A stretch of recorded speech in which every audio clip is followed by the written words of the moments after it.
If you're like me and have found this pandemic and its many, many lockdowns to be the perfect time to dive headfirst into film photography, or maybe you've been shooting film since before it was cool, back when freedom was legal, you've probably explored the multitude of ways to convert your analog shots to digital. Having extensively tested the flatbed method to a frustrating and fruitless end, I was keen to switch to the camera plus macro lens method that's been recommended to me by so many photographers, both on and off of the podcast. After scouring the market, I discovered a fantastic multi-format, high-quality, cost-effective solution for securing my film and diffusing the light underneath it, allowing me to photograph it effectively. Its frame, range of interchangeable gates and light diffuser make it possible to digitally photograph your film quickly and, most importantly to me, to a high standard. It allows you to scan 35mm, 120 and even 4x5. Visit pixel-later.com, that's pixl-latr.com to find out more and get your own. Also check them out on Instagram, tell them that I sent you, and a massive thanks to Pixelator for supporting the podcast.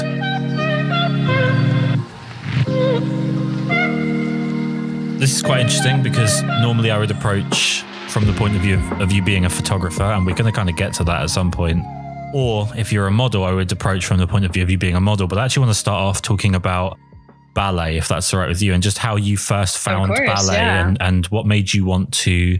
Is it something that was in the family? Is it something that you just found as a little kid and you wanted to go with? What made you find ballet?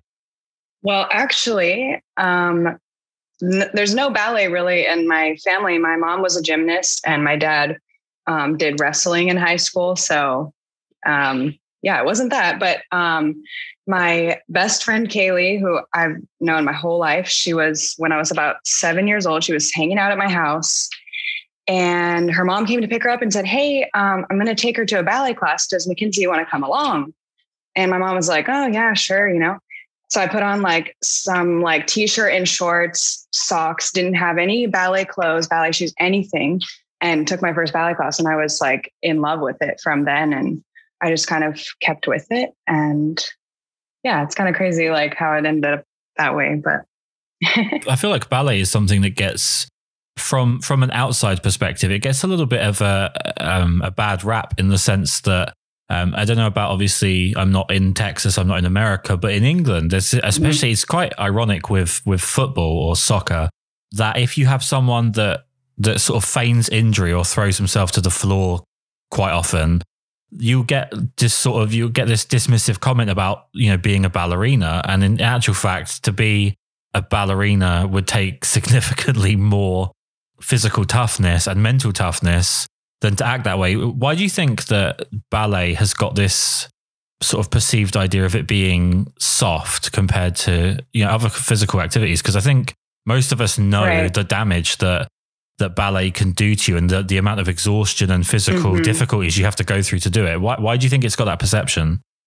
I think because ballet is supposed to look effortless. So I think when someone who doesn't know much about it watches it, they're like, "Oh, well, yeah, that looks easy," and that's what makes it so hard. And, people go through really, really rigorous training. A lot of ballet dancers train privately when they're growing up, which I did for a few years before coming to Houston. And that's super intense, and people just I guess don't know if you're not really interested in the ballet world. I guess that's kind of an easy answer, but if you're doing it well, it looks effortless. So I guess people don't really understand "Oh, well, you got injured." I guess it doesn't make sense. Well, let's educate people a little bit here. What are the physical demands of doing something like ballet? Because one thing I do know for sure from just being in the world of photography is that there's an awful lot of models, mostly female, that do really bad point work to look like they're doing ballet, but they don't know how to do point work properly. And even from my layman perspective, I can see that it's not quite right. Right. What are the physical endurances that you have to go through to do ballet? I mean, well, first of all, it's important to start early, and people have started in their late teens and stuff and are successful. But for me personally, I started when I was 7. And from that moment, you are literally reshaping your body and reshaping how it moves and telling it how it should move. And you're building your stamina while also building your strength and your flexibility, which is hard to have kind of all three of those things and making your body look a certain way. And I do think that, at least in the US, more recently, that the shape of your body is less important in ballet than it used to be, which I'm really happy about. Because, you know, a lot of ballet dancers go through like eating disorders and being really depressed and not confident in how they look. But that mental toughness side of it, is that for you or from what you've seen, is that something that's actually more difficult than the physical side? Oh yeah, for sure. I mean, I have definitely gone through my own like personal things with ballet, and I think everyone does at a certain point. So I think because the physical aspect is so demanding and you're always comparing yourself to yourself, you're always trying to be better and better and better because you're never going to be perfect in ballet. That kind of takes a toll mentally. And like overcoming that is something that you have to do to be successful sometimes, because like, at least for me, like I realized because I was so obsessed with how I looked all the time that I wasn't actually moving forward. I wasn't actually progressing in myself as like an artist. And I think that's really important in ballet. And I think that's kind of where my self-portraiture actually helped me a lot to like see what I actually looked like and that it wasn't actually so bad. Well, let's talk about combining obviously the discipline of dancing with then working with photographers, because the first thing that would jump out at me, and I've only photographed dance a couple of times, incredibly unsuccessfully. The main issue that I noticed, and I can only imagine is exacerbated more and more the more technical it becomes, is timing.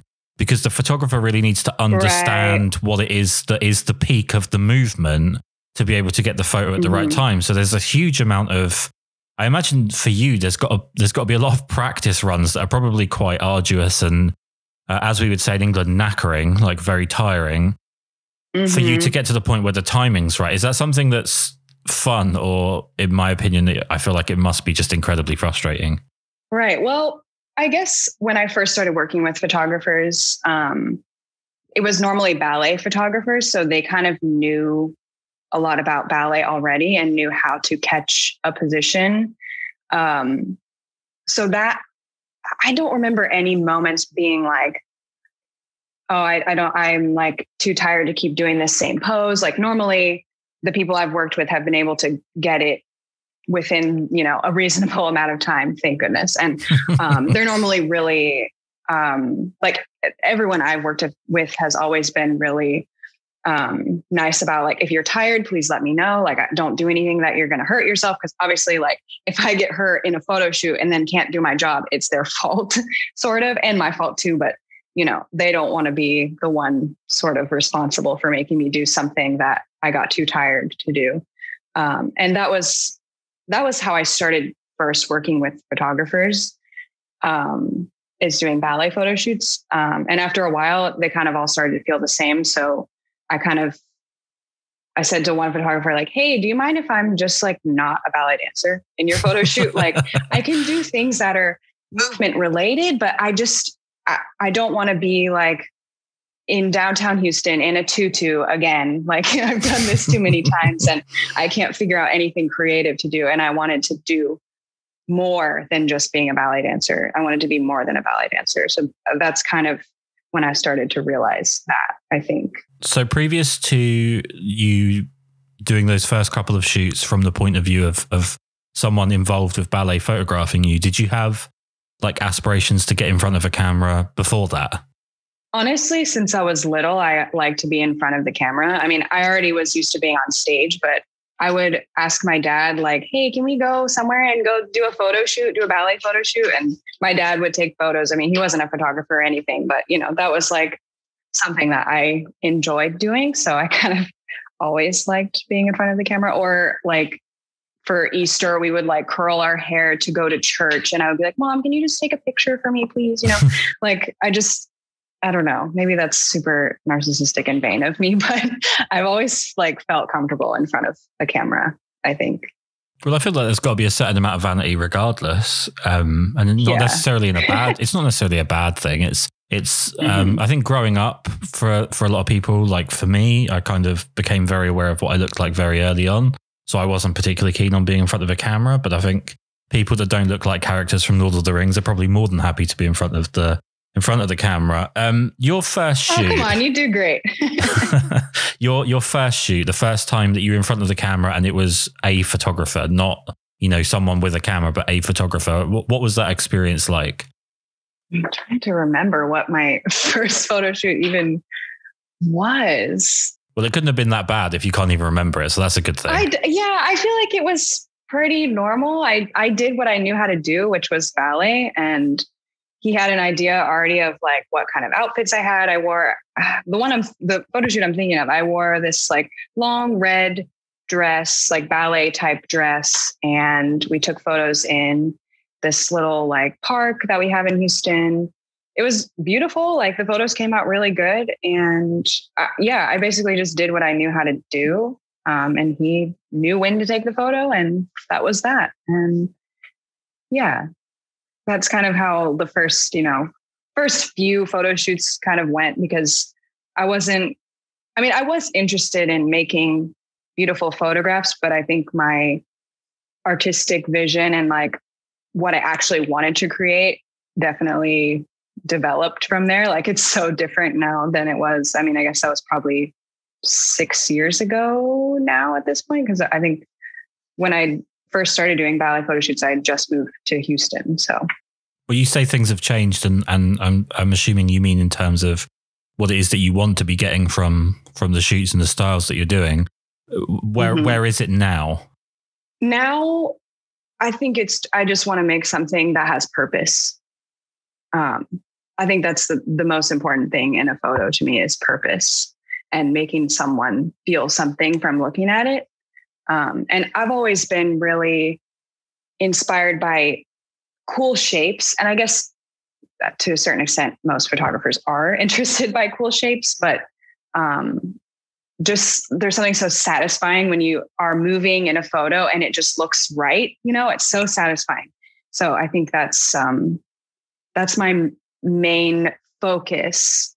And because it's so broad, I feel like it's been able to create an array of different outcomes.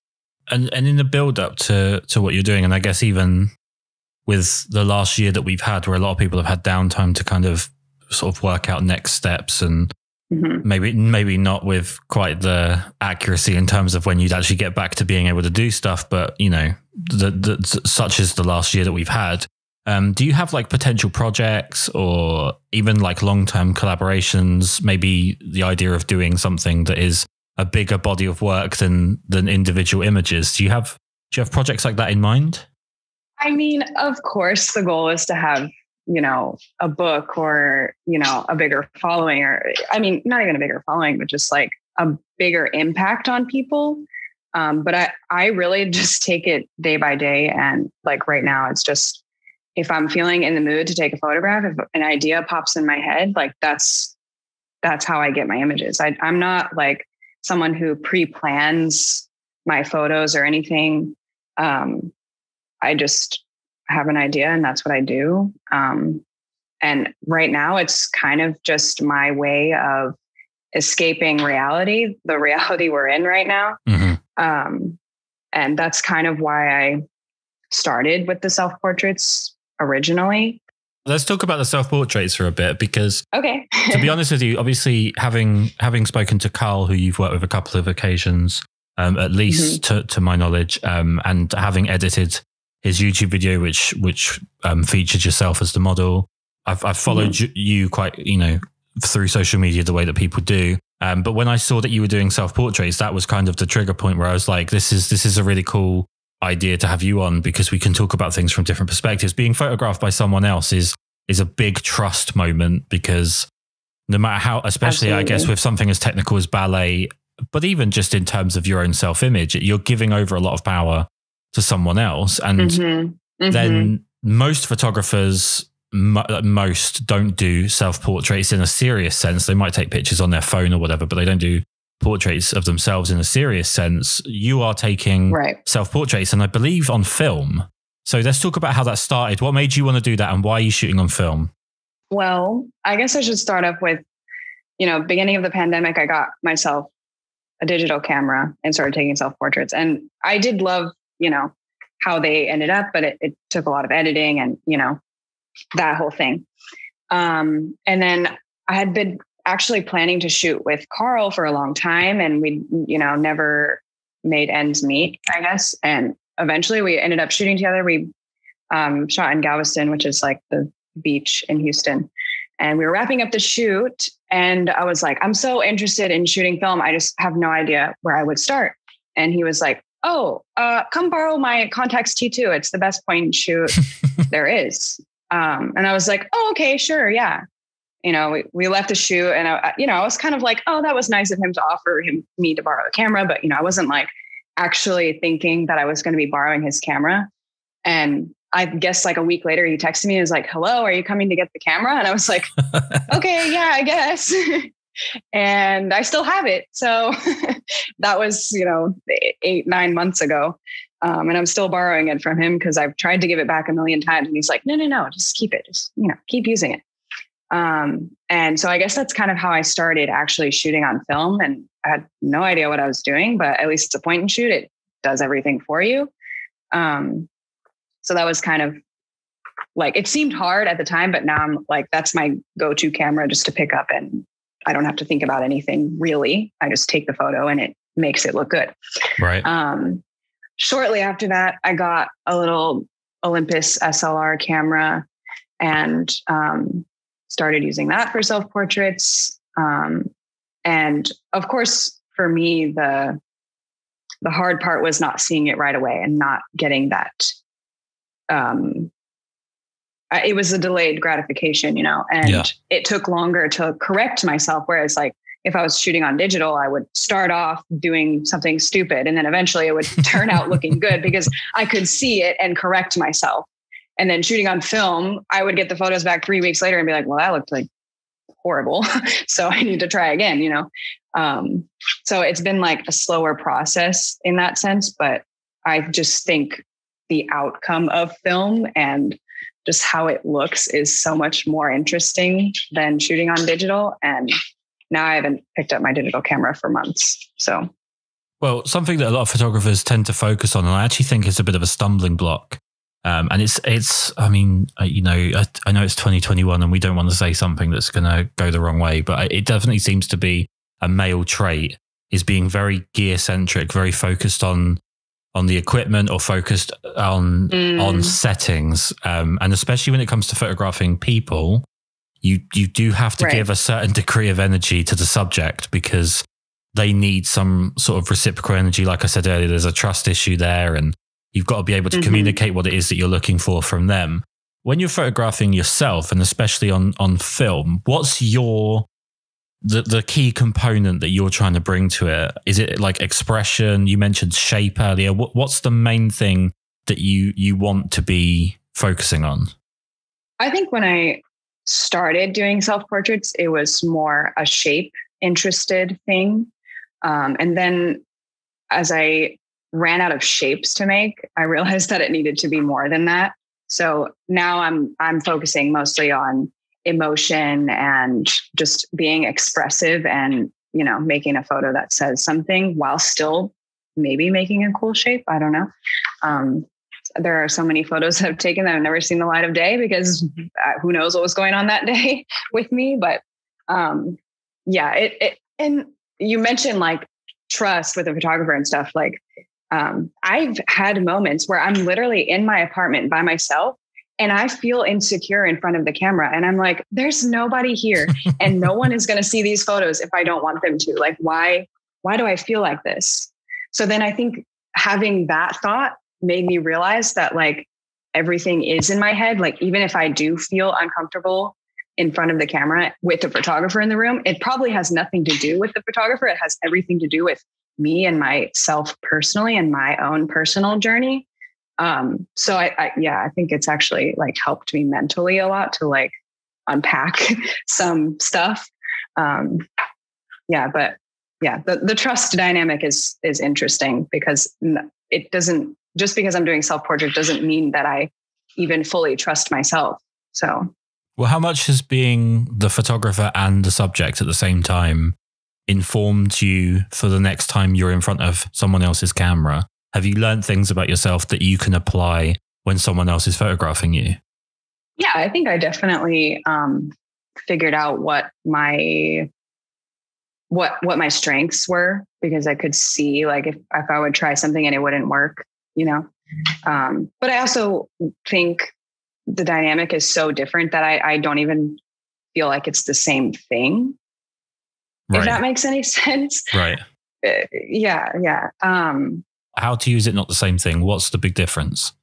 The big difference for me is, you know, when I'm taking self-portraits, I have full responsibility for the whole thing. You know, creative direction, styling, like where I put the camera, how I pose, like everything. And I knew that in a self-portrait way, I could do whatever I wanted, and I didn't have to feel like I was taking away from someone else's creative vision. When I'm working with a photographer, I'm not just a model, but I'm there to make their creative vision sort of come true. And of course it's a collaboration. So they're helping me also come out with what I want to say too. So it's just more complicated, I guess, for the photographer, because I never want to take over completely what they want to do. I'm never going to say, go stand over there and take a photo of me, or I want to do, or, you know, I need the photo to look exactly like this. Mm-hmm. And they kind of course, are the same to me. Like they don't want to tell me, oh, put your arm exactly there and do exactly this, you know? So the collaborative part of it is so different from taking self-portraits, because I have no one telling me what to do in self-portraits. It's all on me. Well, it's interesting because what you're kind of referring to there, that power dynamic, where it's a very strange trade-off, and it's an interesting negotiation that you never really speak about. But how much of, you know, your identity takes over another person's, you know, the way that they work and their identity and image is interesting, because really when you get those collaborations, it's fun to see how two people that have sort of specific styles or specific looks, sort of how they crash into each other and what comes from that, because really you're trying to get something completely different for both, but that retains elements from each. It's a very bizarre process. And I've certainly been in situations where I feel like someone has come to be photographed and I'm photographing them, and they want to remove my identity from what I'm doing and make it the way that they are used to being photographed or being seen or anything like that, or even just being directed. And conversely, I'm sure I've been in situations where I've not seen the upsides to a potential idea, and I would definitely say unintentionally, but I've almost definitely made someone feel like I'm trying to remove their identity from what they're putting in. Mm-hmm. That whole side of it is really fascinating. And I really think that's where the fun stuff comes in. And it's interesting when you get people that maybe don't get along perfectly, they don't click straight away, but they produce really good photos, or that I've had situations where I've really got on with people, clicked really well, but just it's almost too safe. It's too easy, and we don't sort of bounce off each other. If I could ask you a bit of a broad question, I apologize for this, but what from now your more broad experience from being on both sides of things and also being able to see yourself as a subject, what things can a photographer do to make things easier for you? Oh gosh, that's a hard question.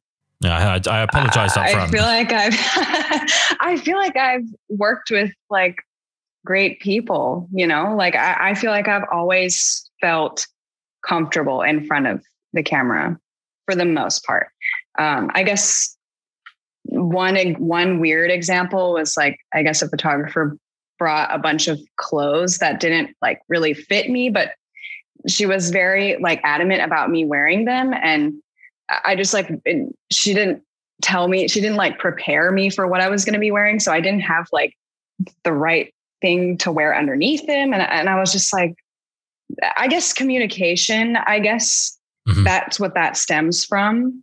And I feel like I've most of the time been in a situation with someone who's great at communicating. And I think I'm okay at it most times. I mean, I am sort of like socially awkward, but whatever. But I guess, yeah, like being honest about your goal, I guess. Yeah. In the situation. And I know like a lot of situations are different, like whether you're collabing on, model and photographer, just making some cool content for Instagram or their book or something. And it could be different if it's like a paid shoot for a magazine or a clothing brand or something. So yeah, I think just communication, and I guess for myself, when I've worked with other people as a photographer, like I struggle with, I guess, saying what I want to see in front of the camera. Like I don't know how to voice that sometimes because I'm so used to just taking photos of myself. I don't know how to like communicate. So I guess to turn your question into what could I as a photographer work on, maybe that other people need to work on that too. Like, yeah, I guess communication. But I've never been in like a horrible situation where I like was uncomfortable, and, like I've worked with great people. So. Well, that's always a good tip, is to work with great people. It never hurts, right? Yeah. You've mentioned there about kind of learning a little bit more about, your side of things from being behind the camera. Do you have long-term plans to be involved in photography in a more, in a bigger way moving forwards? Yeah, I think I just want to see what it develops into. I'm going to keep... pun. That's a very good pun. I know, right? Oh, I didn't even try. Oh, I'm so funny. Yeah, I think I've been trying to keep pushing myself to work with people and photograph other people, because I want to be able to make what I make for myself, like the environment I put myself in. I want other people to be able to experience that and to be their true self in front of a camera. And I never want to put like pressure on someone, and I don't want them to feel like uncomfortable in front of the camera. But obviously I'm still working on creating that dynamic, just because I have only done it like 4 times, so, or something like that. So yeah, I think personally, I'm going to keep pushing myself to do that. And really like making people feel just happy about themselves and to be themselves, in front of the camera, because that's what I think makes the most meaningful stuff. Well, you mentioned earlier about, potentially producing things on the shoot with a view to like social media, and obviously being in front of a camera, the end goal generally would be for people to see those images. And I know that sounds like a really pointless thing to say, but I'm kind of dancing towards something here a little bit. Something that's been a bit of a running theme for me personally, and the running theme for me with the podcast, and in a lot of conversations I have outside of the podcast with people that work in photography, is sort of genuinely I'm coming to the conclusion that social media is becoming quite damaging in a lot of ways for the way that it's being used by people. I think there's a lot of dishonesty from person to person, from brands to people, and so on. I think there's a lot of issues that I think down the line we're going to see problems with younger people being affected by so much information and so much validation being in front of them 24/7. I do see an issue there. For yourself, and as someone that's been a photographer, been a model, been a dancer, and so on, in terms of your let's say you're modeling, let's stick with modeling for one. What's a measure of success for you? What would make you feel like, say, in 5 years, that you've achieved what you wanted to achieve? Is it a matter of working with particular people? Is it producing a body of work, say like a book or something like that? What would count as a measure of success for you? I mean, honestly, like the most happy I've been is when someone tells me that my photo made them feel something. Like the way I look in a photo makes them feel something or makes them think. I mean, I have no plans to like make a book or do anything like, I guess, concrete, just because I am so new in this space. But I just really like, I want people to feel something, because I like most of the time in photos, like I am feeling a certain way. Like I try to be really authentic with my emotions and how I'm feeling every day. Yeah, I think because social media is so just about numbers and people liking things and looking a certain way, like I want my Instagram to be like just something that I'm proud of making and just trying to be like me authentically. Like that's the most valuable thing in my opinion, just because social media doesn't lean that way most of the time. People see, and I think the effects have already been seen in people growing up, seeing influencers on social media who, edit their bodies and wear all these like things to make them look a certain way. And I just think that has no value to me. Right. So my goal would be just to be myself and for people to recognize that. Well, I've had this conversation with quite a few different male photographers over the years, and it comes up a lot without prompting, surprisingly, which is essentially a lot of male photographers will say that their partner, their wife, their girlfriend, fiance, whatever, is significantly more naturally talented at taking photos than they are, despite the hours that they've put in.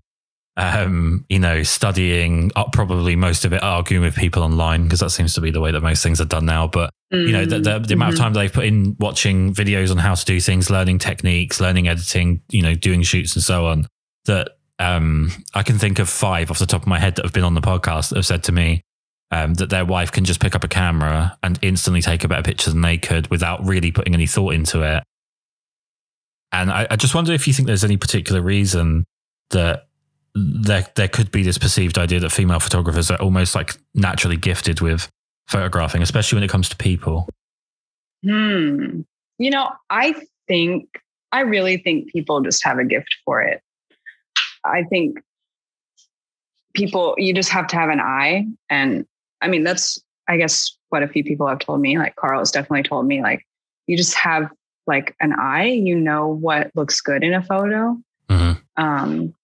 So I don't know if it's like a male female thing. Like that's years of study to be sure about that. But I don't know. I think also being the spouse, like if you're the spouse of someone who is a photographer, you're surrounded by that world. And obviously you're interested in it to a certain extent, because how could you be married to someone who that's their whole life and then you just like don't know anything about it or don't have any interest in it, Yeah.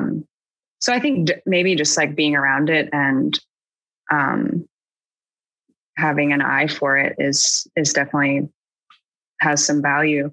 I also know, I guess for me personally, like because it's not my job, I really enjoy doing it. And I think maybe that's why I do get good photos sometimes, is because I'm not doing it for anything. Right. I'm just kind of like a lack of pressure.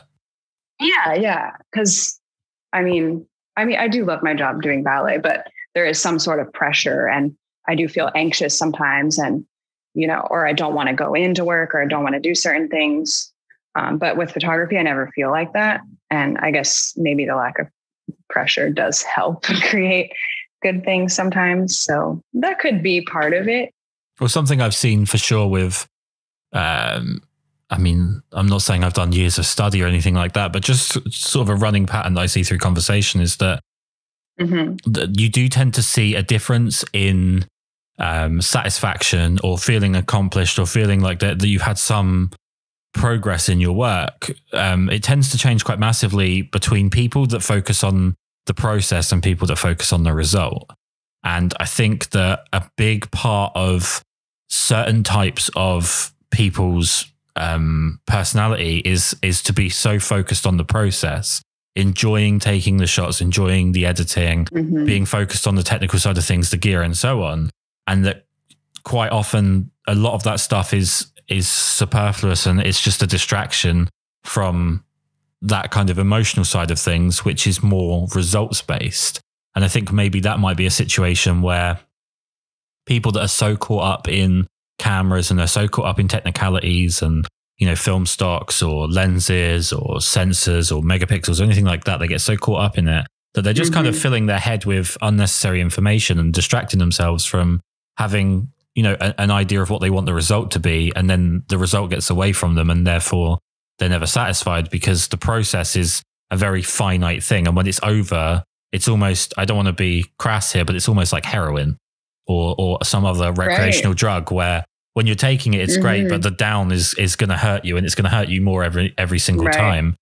For you as a photographer and as a model, let's say, do you prefer the process or the result? That's a hard question because I guess as an example, when I take self-portraits, it's normally I'm in my house and I'm bored and I have nothing else to do. So I'm going to take photos because I feel depressed or I feel not depressed. I mean, I wouldn't say I'm depressed, but I just want to like let out some emotion of some sort, or I have some idea that I want to do. Or the most annoying one is I put on a cute outfit, so I want to take a picture of it. So in that way, like I do love the process and I don't have like a very specific process. So I guess I'm not, really obsessed in that way. I will admit that I do look on eBay for new cameras all the time. I love looking at that kind of thing, but I guess it's not super important to me.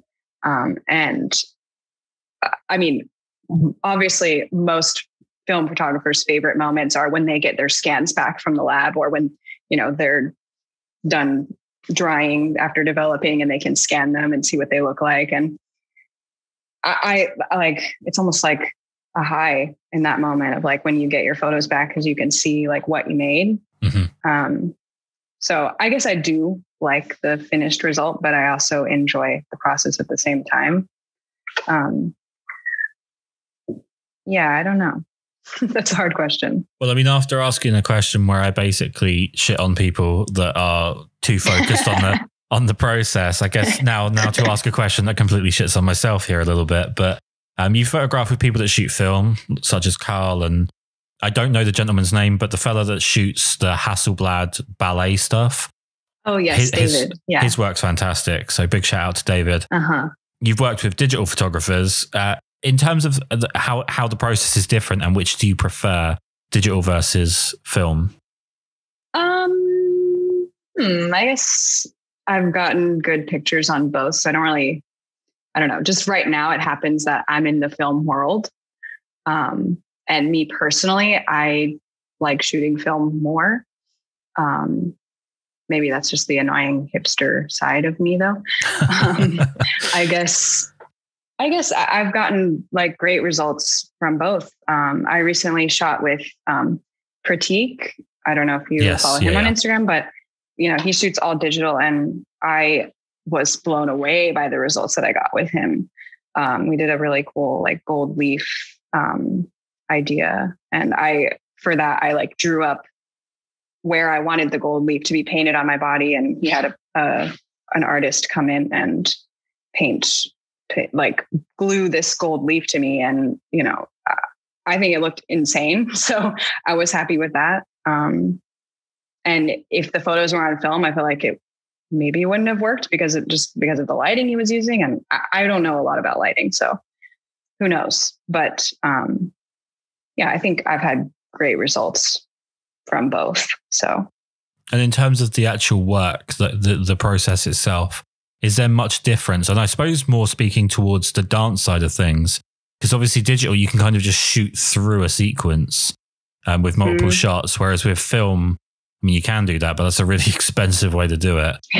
Yeah. Say you're going in to do something that's dance based and you know that you're going to be shooting on film, are you kind of going in thinking this is going to take a while for us to get, and you know, we might not even get what it is that we're going for because film is such a harder thing to check. You can't check it at the time and so on. Mm-hmm. Well, I think film is just a slower process. So if I were doing a dance shoot on film, I would know that I have to do poses where, one, I know I'm not going to have to like look at it and fix it after. Like, I'm just going to have to be happy with what happens in that moment. I also would think about doing poses that I'm not moving, that where I'm just kind of staying still and I can stay in that position and not look like I'm struggling or something. So it would be a completely different approach. Recently in December, I just worked with Ballerina Project, which is this guy who's been photographing ballerinas. His name's Dane. He's been photographing ballerinas for over 20 years. And he obviously started the project on film, and he photographed ballerinas on film for a really long time and did an amazing job doing it.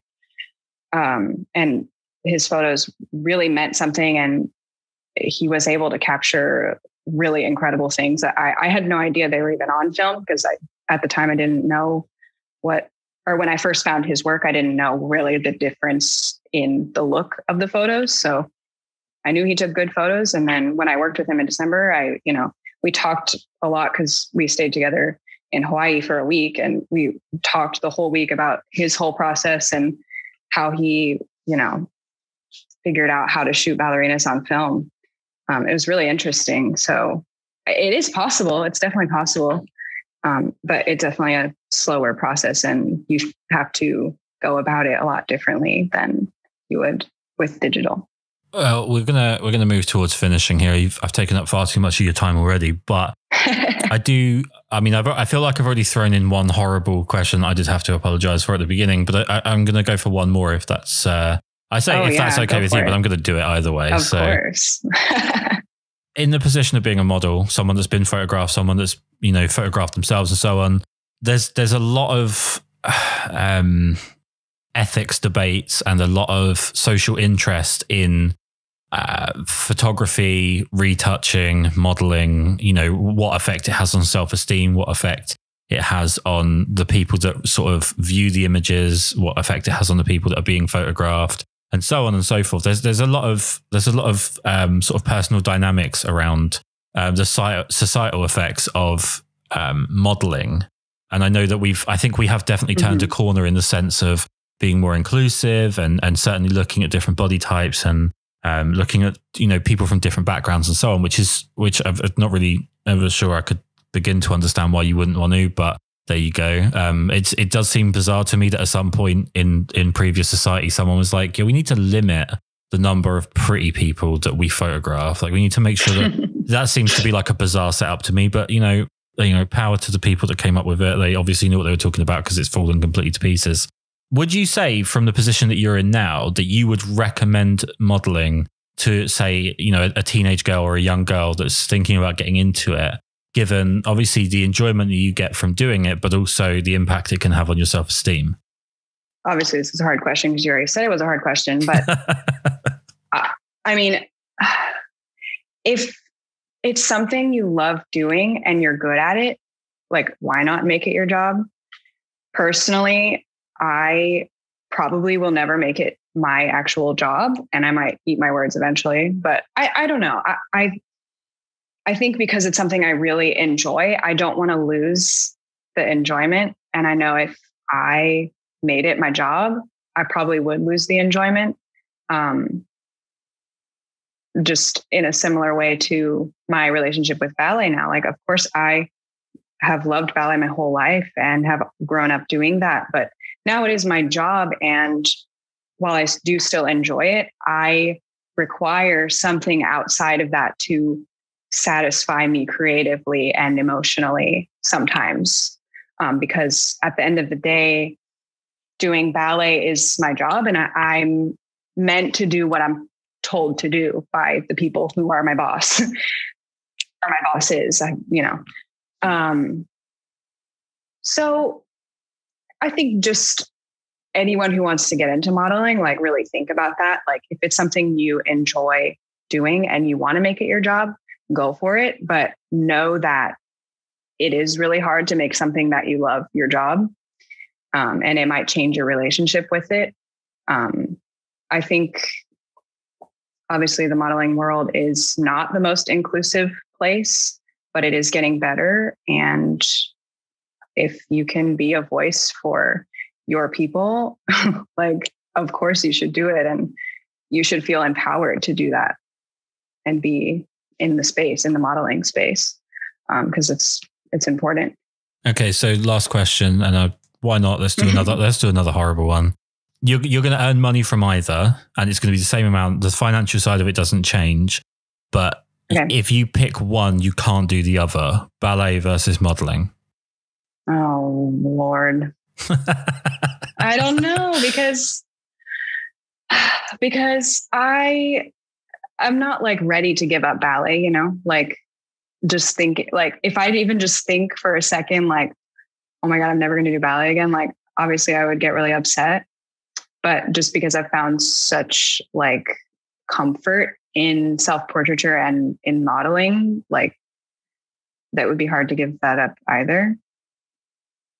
Oh, I don't know. It's a good podcast if I've made you feel pain by the end of it, I think. Well, I don't feel pain. I'm just conflicted because I love both and it just is different. I guess financially, if nothing changed, like I guess I would maybe give up ballet because I could do ballet in modeling. Like I could cheat a little bit.